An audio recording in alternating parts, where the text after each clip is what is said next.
A vivir que son 2 días. Javier del Pino.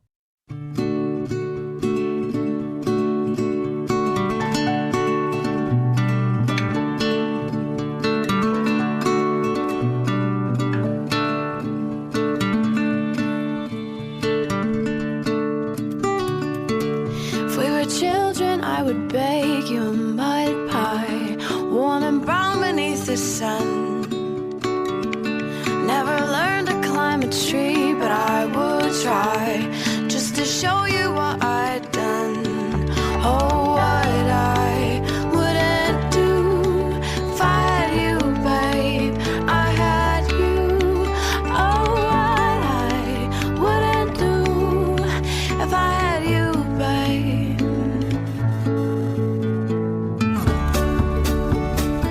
Hoy la tournée científica de Javier Sampedro le ha llevado a Barcelona. Yo pensaba que... que estás para comer, claro. ¿Cómo estás, Javier? Buenos días. Hola, muy buenos días. Nunca pierdo ocasión de venir a una de mis ciudades favoritas. No, yo pensaba que tú ibas solo cuando hay calçots, pero me parece que la temporada se ha acabado ya, ¿no? También es otra posibilidad. Pero vamos, ayer en la boquería había unas cigalas excelentes, por ejemplo. No solo de verdura vive el hombre blanco. Mira, quien te podía haber llevado a un buen sitio para comer es Espera, pero Pera está en Madrid. Claro. Una pena. Espera, no es muy de comer. Nunca coincidimos, ¿eh? No, hombre. Pera es más de legumbres, yo creo, ¿eh? Sí. Es un tirillas. Pero Estupiñá es químico, es bioquímico y es conductor en la 2 del Cazador de Cerebros. Y Javier Sampedro es doctor en genética y en biología molecular. Colabora también con El País. Oye, a ver si nos explicáis esto para que lo entendamos, como siempre. Hemos oído hablar mucho de la teoría de la relatividad general de Einstein. Lo que no sabíamos es que se confirmó gracias a un eclipse. El otro día había una historia sobre esto en El País. Sí. Si quieres, Javier, yo doy un poco de contexto y tú explicas el experimento, porque es que... Bueno, que uno de los dos me explique por qué le debemos Google Maps a Einstein, porque eso sí que no lo entiendo. O sea que Einstein no está nada sobrevalorado. A veces dices, Einstein está en todos lados, igual se ha exagerado un poco. No, él rompió la visión que teníamos del mundo 2 veces. O sea, la relatividad, cuando se habla de la teoría de la relatividad, hay 2, digamos, la restringida y la general. La primera que publicó es la que conocemos más, de que la velocidad a la que va un individuo afecta al tiempo, y esa paradoja de si un gemelo está viajando cerca de la velocidad de la luz, regresaría a la Tierra y habrían pasado menos años para él que para su hermano. Es decir, que el tiempo es relativo. Esto lo conocimos, fue un gran descubrimiento, pero el segundo descubrimiento fue mucho más impactante. Para que nos hagamos una idea, se dice que el tiempo sea relativo, si no lo hubiera descubierto Einstein, quizás lo hubiera descubierto otro científico poco tiempo después. Pero que el espacio es curvo... Poincaré mismo. Claro, pero que el espacio es curvo, que es lo del eclipse, y ahí vamos, eso... Dicen que quizás no lo sabríamos todavía si no hubiera sido por Einstein. Y él lo que plantea es algo muy, muy, muy surrealista, que es que la gravedad, o sea, los objetos muy, muy, muy pesados, deforman la propia estructura del espacio. Y se plantea un experimento para decir, a ver, esto matemáticamente te encaja, pero ¿cómo lo demostramos? Y dice, mira, si tú miras al cielo y ves una estrella... Bueno, la ves, está allí enfrente. Si tuvieras un objeto muy grande delante, te la taparía, ¿vale? Si tienes el sol, te la taparía. ¿Qué pasa? Hagamos el experimento, pongamos el sol cuando hay un eclipse, porque Einstein predice que las estrellas del borde, que en teoría estarían tapadas, igual las verías porque esa masa del medio está deformando el espacio y hace como que se curve y pudieras ver esa estrella. Entonces, él predice un ángulo de curvatura que lo publica en sus papers, y después con el eclipse ya te paso la palabra, Javier, que estoy hablando más de lo que tal, el eclipse de 1919 es cuando dice, oye, la clava. Y es cuando llega a tener, fama mundial, porque realmente transforma la visión que tenemos del universo. Hay una analogía muy útil, que es la de la mesa de billar, ¿no? En la mecánica newtoniana lo que tenemos es una mesa de billar como las normales, donde una bola, pues si no choca contra nada o no le das, sigue rodando en línea recta y a velocidad constante. salvo por la pequeña fricción que tiene con el tapete, ¿no? Pero olvidémonos de la fricción. En la teoría de la gravedad de Einstein, que es la relatividad general, el tapete, por efecto de una bola muy grande, que puede ser el Sol, por ejemplo, se hunde como si fuera una cama elástica. Uh-huh. Y entonces, una vez que tienes el tapete hundido por el efecto de esa masa grande, si tú tiras una pelota de ping-pong hacia sus proximidades, la pelota de ping-pong va a girar por el efecto de que el espacio sea... El espacio, bueno, nuestra analogía del espacio, que es el tapete de la mesa de billar, se ha deformado, ¿no? Imaginar que tiráis esa pelota, o una canica. Yeah. Tiráis una canica y se queda girando como alrededor de un guá, ¿no? Eso es exactamente la razón por la que la Tierra gira alrededor del Sol, uh-huh, o la Luna alrededor de la Tierra, ¿no? Esos guás, por así decirles, ¿no? Y ahora en la analogía del, o sea, en el experimento del eclipse, pues imaginaros que vosotros estáis detrás de la masa grande esa y no me veis a mí, que soy el que está tirando las canicas, ¿no? Pero, o sea, no deberíais ver las canicas, pero si yo tiro la canica un poco hacia un lado, se va a girar hacia vosotros y entonces la vais a ver, ¿no? Claro. La canica es el rayo de luz y es una predicción directa. Claro, tengamos en cuenta que en la teoría de Newton hay una fuerza instantánea que atrae a dos masas cualquiera, ¿no? La Tierra y el Sol, por ejemplo, pues por el mero hecho de tener masa ejercen una fuerza instantánea un cuerpo sobre el otro, pero la luz no debería verse afectada en principio, mientras que si lo que en la teoría de Einstein no hay una fuerza, claro, no hay fuerzas, lo que hay es un espacio y tiempo que están deformados y por tanto eso debería afectar a la luz, aunque la luz no tenga masa, ¿no? Ese es el fondo de la cuestión. Es que no estoy seguro de que estemos entendiendo por qué el GPS se debe a todo esto. Claro.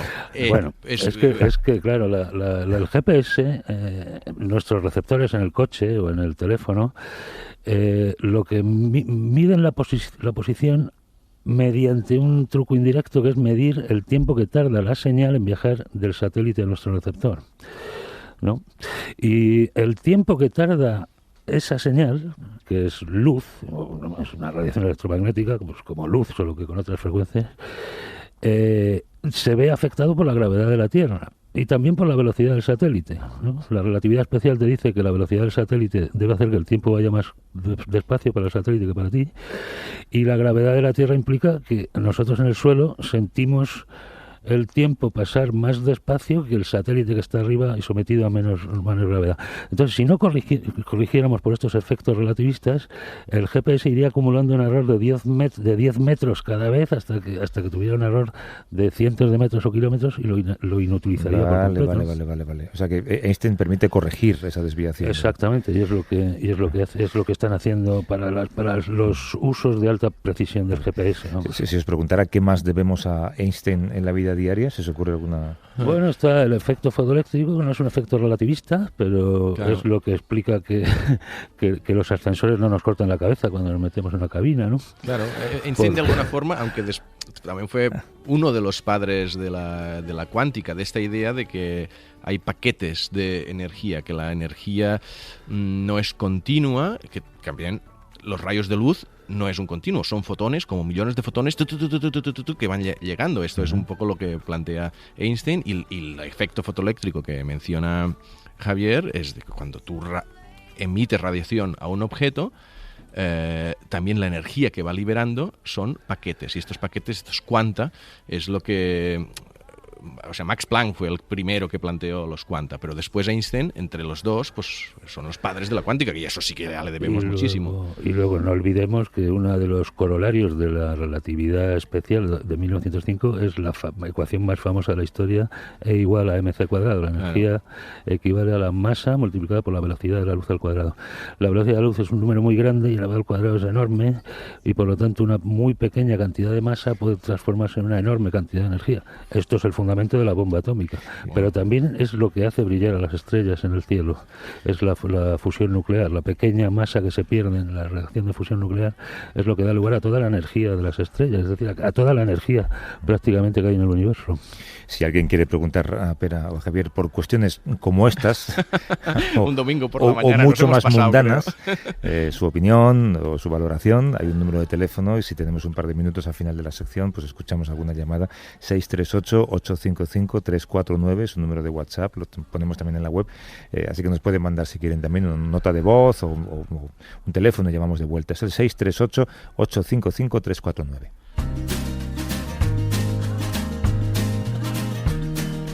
You could sing an army of angels to sleep, songs that could cause all the devil to weep.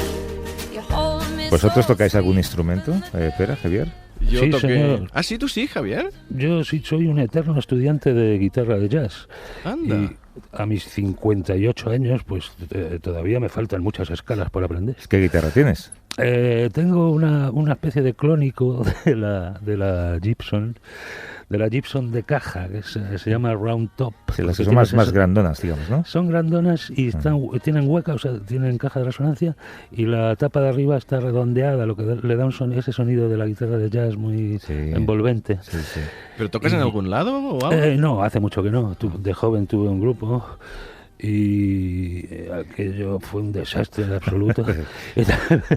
Y desde entonces, bueno, sí, unos años que estuve en Cambridge pude tocar porque para allí, claro, van muchos americanos y gente de otras partes, y nos juntamos un contrabajo, un saxo tenor, yo, y alquilábamos un batería para tocar en algunas fiestas. Ay, qué pena que YouTube no estuviera en marcha en ese momento. Sí, Una verdadera porque pena, los sí. móviles no se hubieran inventado todavía para que alguien nos hubiera grabado. Oye, no sabemos si los gustos musicales dicen algo de cada persona o de cada oyente. Lo que sí que sabemos es que desde el punto de vista de la evolución, la música es una especie de incógnita para la ciencia, ¿no? Darwin dijo que era una de las facultades más misteriosas del ser humano porque su utilidad no está del todo clara.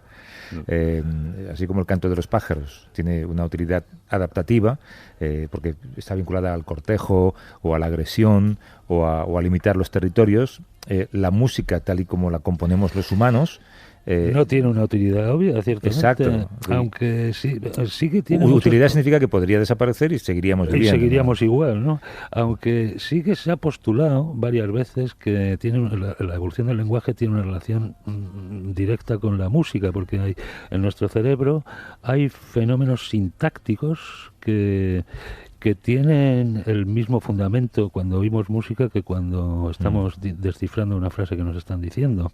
Y aspectos rítmicos también, las sílabas fuertes, las débiles, que tienen mucha relación con la música. Esto es un misterio realmente, pero realmente la música hoy por hoy es un destilado, ¿no? Es inútil, ¿no? Ibas a decir. Bueno, sí, pero porque es como una sofisticación, una destilación de nuestra capacidad auditiva y para procesar el sonido. Sí, pero mira, Arzuaga decía en el periódico hace un par de días, que por cierto viene al programa el domingo que viene, que la vida consiste en buscar la belleza y la belleza se encuentra, por ejemplo, en Mozart. Claro. Hombre, papá, ya con ejemplo que fue a mencionar. Exacto. Hay una física sentada en la mesa, Javier, que cuando estabais hablando antes de Einstein y la teoría de la relatividad, se ha ido. Estaba haciendo como gestos diciendo, no sé si matizar alguna cosa, no sé si entrar, no sé si no entrar. Almudena Martín Castro es física, es pianista, es divulgadora científica, es también licenciada en Bellas Artes. Efectivamente. También ha sido jurado de la NASA en unos premios. Tienes una app para ayudar a procesar imágenes del satélite Hubble. Todo esto lo eres tú, Almudena. Sí, tengo muchos hobbies, eso es sobre todo lo que tengo. Tengo muchas cosas que me gustan un montón y, bueno, por suerte bastante tiempo para hacerlas. ¿Algo que quieras matizar de lo que has escuchado hasta ahora? ¿Nos vamos? ¿Podemos seguir?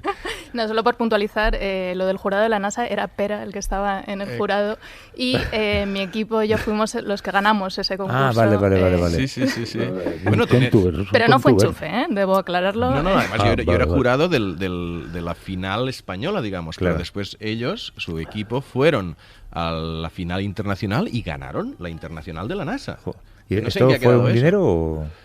No, supuestamente el premio es ir a visitar la NASA e ir a visitar a los señores que dan el premio, pero no nos pagan el viaje. ¿De verdad me dices serio? esto? O sea, es que es como, venga usted a hacer turismo, eso te iba a decir. Pues yo sabía que los presupuestos eran malos, los de la NASA, pero tanto. Pues menos mal que el premio no era ir a la Luna.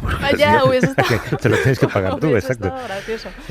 Oye, pero de lo que ellos han contado de Einstein, de teorías, algún matiz, porque cuando yo he dicho antes, como en la vida de Brian, ¿no? ¿Qué debemos a los romanos? ¿Qué debemos a Einstein? Tú has puesto cara como diciendo todo. A Einstein le debemos un montonazo de cosas, empezando por cientos y cientos de camisetas molonísimas, ¿vale? De un señor con ganas sacando la lengua. Pero sí estaba todo muy bien explicado. A mí una de las cosas que más me fascinan de este señor es una de estos relatos que siempre se repiten en ciencia, ¿no? De ahí alguien con una cabeza enorme que en base a teorías predice algo y años después, quizás decenas de años después, hay un experimento que lo demuestra. Y esto me parece uno de los hitos de belleza más grandes que hay en la física y en cualquier ciencia, vaya. Es tremendo, desde luego. Oye, esa pregunta que hacíamos antes, que tú has investigado, ¿para qué sirve la música? ¿Tienes una respuesta clara? Yo creo que yo no tengo una respuesta clara porque creo que no la hay. Si tuviésemos que buscar una función así como muy clara, como no sea, pues espantar a los leones desafinando mucho, yo creo que no hay nada así como de supervivencia claro que puedas encontrar en la música. Pero sí que es cierto que hay varias hipótesis, ¿no?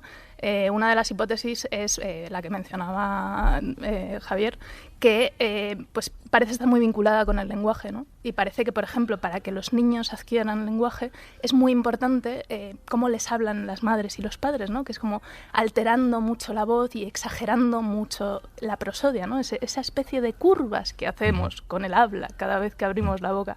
Entonces, pues parece que ahí podría estar un poco el origen de la música. Pero existen otras hipótesis. También la música es súper importante para que los humanos colaboremos entre nosotros. Parece que tiene una función social muy importante y que, por ejemplo, la gente que canta en un coro se sincroniza entre sí y luego está más dispuesta a colaborar. O como en los cantos de trabajo, ¿no? Los espirituales negros, ¿no? Por ejemplo, antiguamente en los barcos había un montón de canciones simplemente para que los marineros fuesen capaces de coordinarse entre sí y hacer que todo ese navío funcionase correctamente. Y bueno, ¿por qué no?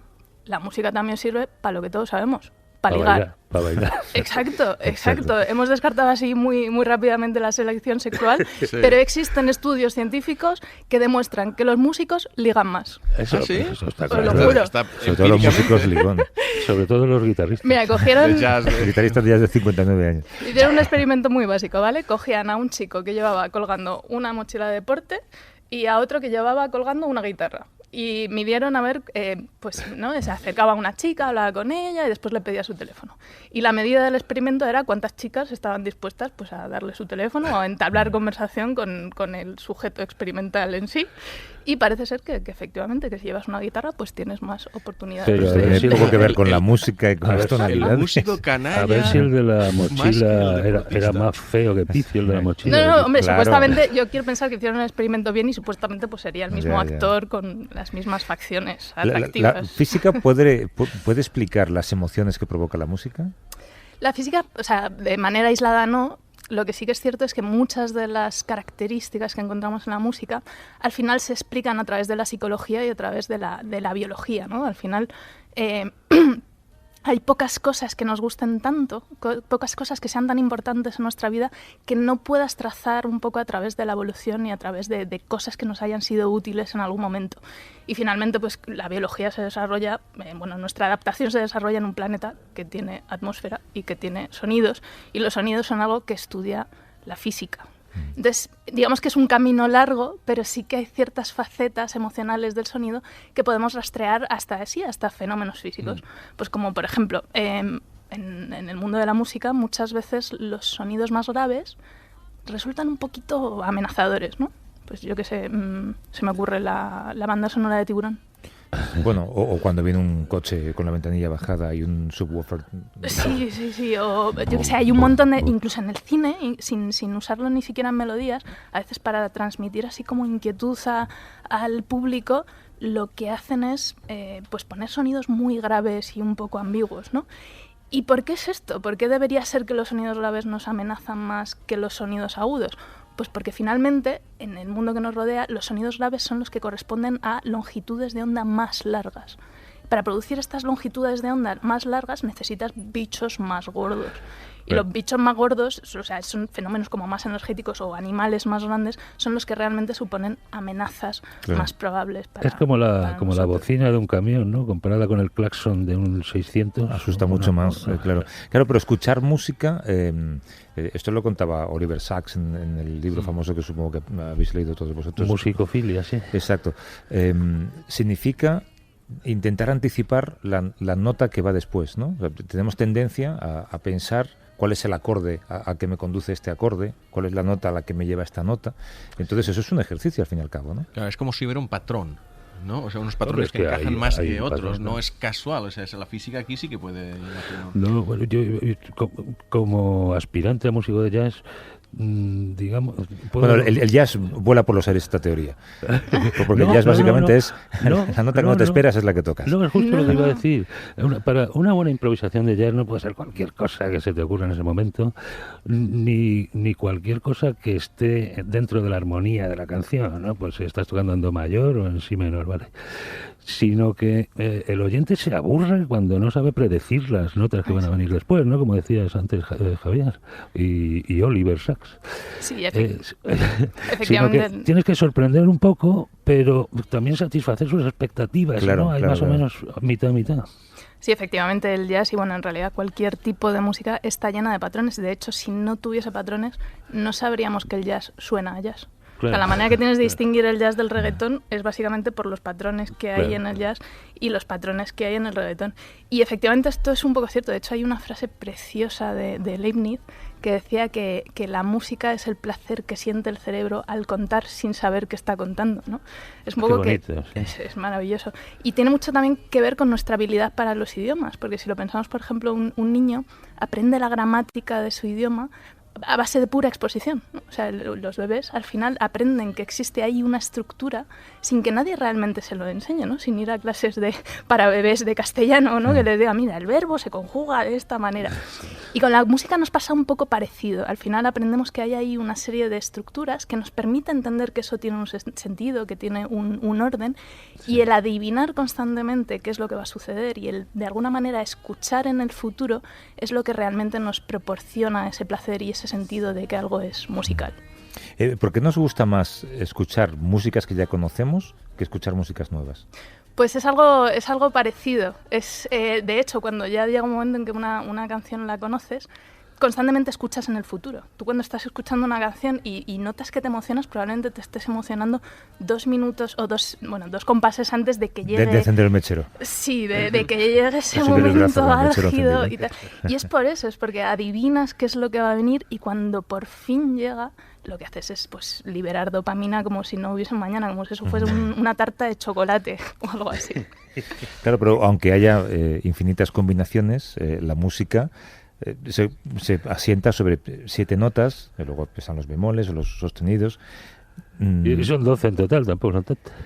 Claro, Sí, bueno, depende un poco, porque son 12, lo que pasa es que luego si tú estadísticamente estudias las melodías y las músicas, las canciones que se componen, pues dentro del mundo tonal sí que observas que normalmente se centran en torno a una escala, entonces se puede decir que son 7 y Sí. alguna excepción. claro, pero en otras culturas donde la escala es diferente y las tonalidades son distintas, ¿las emociones son las mismas? No siempre son las mismas. Lo que sí que es cierto es que existen ciertos paralelismos. Por ejemplo, el hecho de que cada escala se utilice asociada a una emoción. En Occidente, bueno, casi todos los oyentes sabrán que se utilizan mucho las escalas mayores y las escalas menores. Y en general, pues las escalas menores, y esto es en general, se utilizan pues más para componer música triste y las escalas mayores se utilizan para componer música alegre. Sí. Esta especie de asociación pues no puede ser igual en otras culturas porque no tienen las mismas escalas, pero sí que es cierto que existe esta asociación de, pues mira, esta escala la utilizamos para las fiestas de primavera y esta otra escala la utilizamos para los funerales, ¿no? O sea, existe como cierta asociación emocional. Y después también existen paralelismos porque las escalas que se utilizan para melodías más tristes o para contextos más tristes suelen tener un contorno más apagado, ¿vale? Que es un poco también lo que nosotros hacemos con la voz cuando estamos un poco tristes, pues que igual hablamos así, con la voz, ¿no? Te has oído decayendo. acento gallego. Sí, bueno, mi familia es de allí. Que cuando intento ponerme triste me sale ahí la morriña. Sale gallego que llevas dentro. Un poquito, parece ser. ¿El efecto Mozart es real o tú crees que es real? Esto de que poner a Mozart, pues una mujer embarazada, escuchar a Mozart con un altavoz para que el bebé lo pueda escuchar, ¿puede hacer que ese bebé sea más inteligente cuando nazca? No. No, decididamente no. O sea, esto la respuesta es rotunda. Además, yo siempre he pensado una cosa. Si el efecto Mozart fuese cierto, ha habido muchas partituras que no se sabía quién era su verdadero compositor. Entonces, si el efecto Mozart fuese muy cierto, pues sería muy fácil averiguar si Mozart compuso una partitura. Claro. Se la pones a dos bebés, claro, si uno se vuelve listo... Pues... El que escucha de Mozart. Esperas 20 años. Es verdad. Exacto. Pues como sois los científicos, al final... Sí, algo que... Todo es un experimento y con un experimento lo demuestras, ¿no? Lo que sí que es cierto es que parece ser que el aprendizaje de un instrumento, que al final requiere un esfuerzo, que esto es lo importante, ¿no? Aprender un instrumento, aprender música, requiere entrenamiento, sí que parece tener impacto sobre otras áreas cognitivas. Es decir, los niños que aprenden música, pues luego parece ser que tienen más habilidades lingüísticas y más habilidades matemáticas. Pero de nuevo, esto se consigue trabajando y estudiando, no simplemente escuchando Mozart. Pero es el equivalente como si fuera aprender otra lengua. Eso se dice lo mismo de aprender o la música tiene algo extra respecto. No, lo que tiene es precisamente que facilita y interconexiona con áreas relacionadas, por ejemplo, con la lengua. Porque no sé si es cierto no que se ha dicho que muchos físicos y matemáticos hay un vínculo con la música, porque hay al final unos lenguajes. Mira que sois científicos los dos mismo. Y no entendéis nunca que cuando pone algo y 59 en el reloj significa que llegan los informativos y que no se pueden hacer más preguntas. El tiempo relativo. Javier. Almudena Castro, pianista, licenciada en Bellas Artes, graduada en Física, divulgadora científica. Gracias, Almudena, gracias por venir. Muchísimas gracias a vosotros. Al estudio, al grito de voy a hacer fotos al estudio gordo de la SER. Y Pera Estupiñá y Javier San Pedro, un abrazo. Abrazos. Chao. A vivir que son 2 días. Javier del Pino.